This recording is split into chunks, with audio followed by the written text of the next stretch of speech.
In the second of our consumer duty videos, we'll give you a flavour of what the FCA might be looking for from advisors around communications.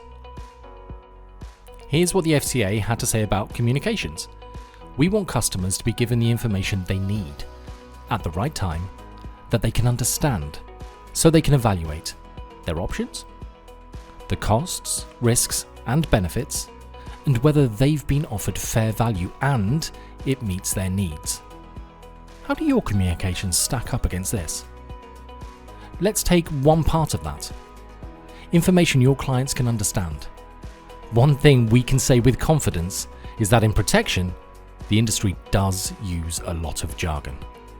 What do we mean by jargon? Basically, language that's used by people who work in an industry or some kind of specialist group that might sound a bit alien to anyone else. Take the world of betting. They use a lot of jargon.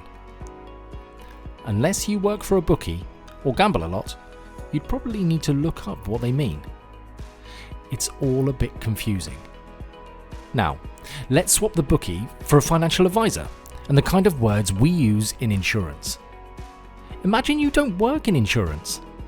Maybe you're a builder, or a vet, or a hairdresser, or a teacher. How do you think they'd feel reading these words?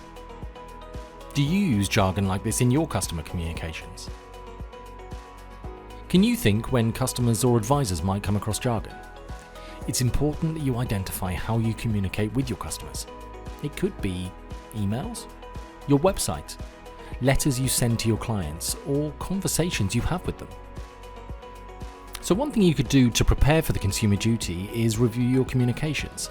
A simple thing would be to test them on a few people who don't work in financial services, even if it's friends and family. For example, you could print them out, give them a highlighter pen and ask them to read them and highlight any areas they don't understand. Check they have enough information to decide whether it was something they need. And it sounds obvious, but make changes where you need to. Aside from consumer duty, if people understand you better, they're a lot more likely to take your advice. So it's win-win. We've worked hard to remove jargon from our MySickPay literature, replacing it with everyday language. We've also got rid of defined terms, as we don't think customers should have to look up what words mean. And we've got rid of passive language to make our copy sound chattier and more conversational, as if we're talking directly to our customers. Next time, we'll be taking a look at advice outcomes. See you then.